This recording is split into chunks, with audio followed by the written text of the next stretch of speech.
you're considering divorce or already in the middle of it, I want to share something you may not have been told. The courtroom is not designed to protect your family. In fact, for many couples, it's the very thing that destroys it. I'm Regina. I spent 18 years as a divorce attorney. I've walked hundreds of clients through the legal system, and I've walked through it myself.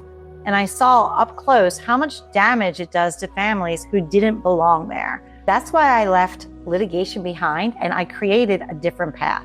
In this video, I'll show you why courtroom divorces are so damaging, what really happens when you go that route, and the better alternative most families don't even know exists. The courtroom isn't neutral. It's adversarial by design. It's set up to pit two parties against each other, with lawyers arguing opposing sides while a judge makes the call. And that might work for businesses or a criminal trial, but when it comes to family, it creates opposition where there should be cooperation. When I was a family law attorney, I often saw couples who started their divorce relatively amicably, but once they each retained separate counsel and stepped into that courtroom rhythm of discovery and motions and hearings, everything changed. Every issue became a battle. Every email gets CC'd to lawyers. Every parenting exchange turns hostile. The tragic part, they wanted the same outcome, but the system pushed them into treating each other like enemies. This is how good people with good intentions end up in drawn-out high conflict divorces that leave emotional scars for years. I've seen couples spend more to end their marriage than they did to start their life together. And most of it went to conflict, not resolution. The average divorce today costs $15,000 to $20,000 per person. If it's contested, that number jumps to $30,000 to $50,000. And if it goes to trial, you're looking at $80,000 plus. I once met a couple who had already spent $36,000 and they hadn't even finalized their parenting plan. All that money, it doesn't go towards resolving the real issues. It goes to paperwork, hourly fees, delays, strategies that usually drive both sides further apart. And when it's over, you don't just pay with money. You pay with time lost, tension created, and co-parenting relationships that are almost impossible to repair. When your divorce enters the courtroom, something subtle but profound shifts.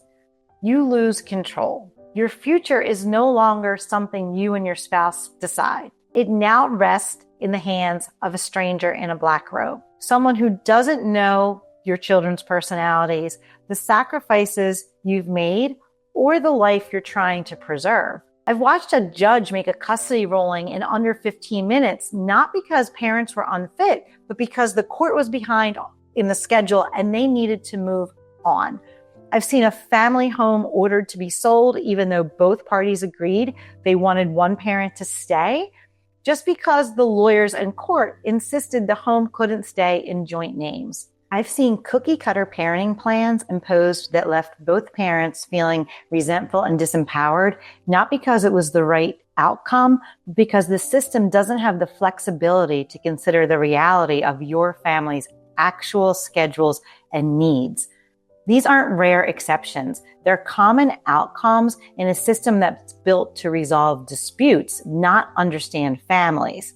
And judges aren't cruel, but they are constrained. They deal in facts and filings, not feelings and context. They don't have the time to learn who you are. They don't have the tools to help you communicate. They don't have the bandwidth to honor your unique situation. So what you get is a decision.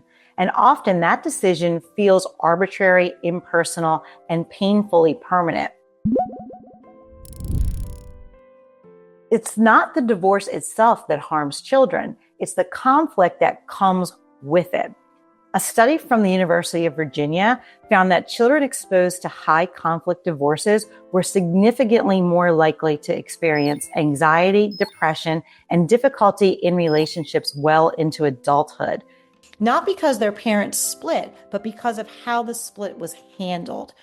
And courtroom divorce just fuels that conflict. You're told not to speak to each other directly. Simple conversations turn into legal filings. Every disagreement becomes a motion. Every parenting issue becomes a legal fight instead of a human conversation. And that conflict doesn't stay in the courtroom. It bleeds into everything. Drop-offs, birthdays, school events, holidays. Children pick up on all of it, even when we think we're protecting them. I remember sitting with a father who broke down in tears because his daughter no longer wanted to come to his house. Not because he did anything wrong, but because the process had made their dynamic feel hostile and unpredictable.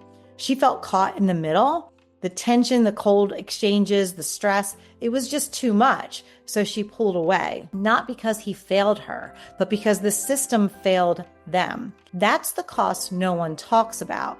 It's not just legal. It's not just financial. It's emotional. And often the damage lasts for longer than the divorce itself. So where does that leave you? You've made the decision to divorce.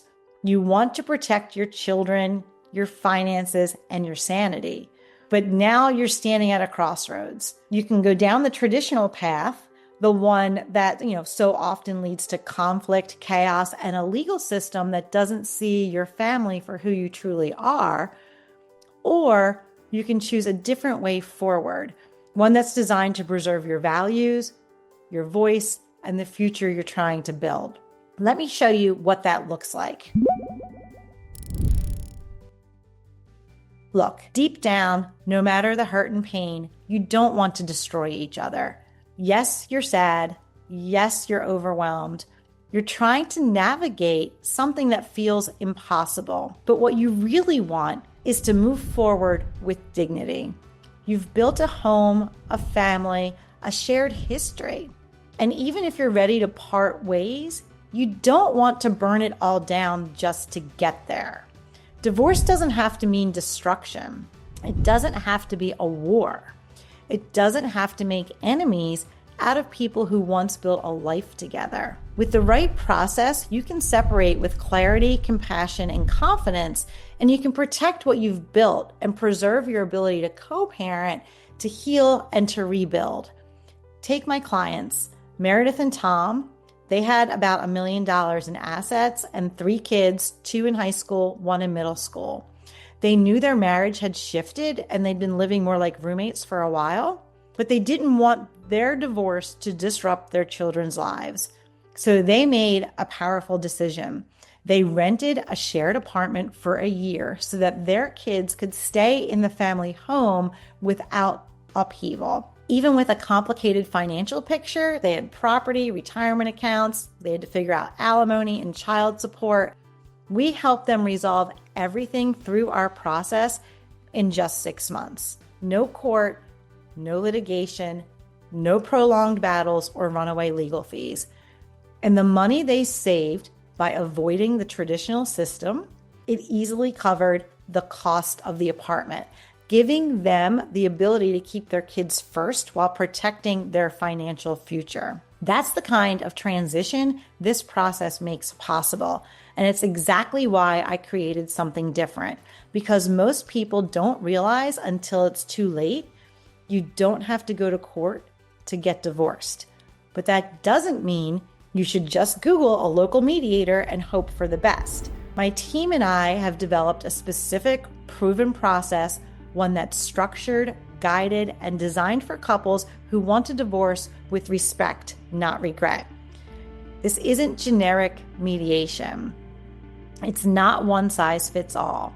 It's a high-touch, step-by-step experience we've refined over the past decade, and it's helped nearly 1,000 families move through divorce without court, without chaos, and without losing themselves in the process. We walk you through every major decision, from parenting plans to property division to long-term support, with clarity, stability, and compassion. No judge, no unnecessary escalation, and no emotional wreckage.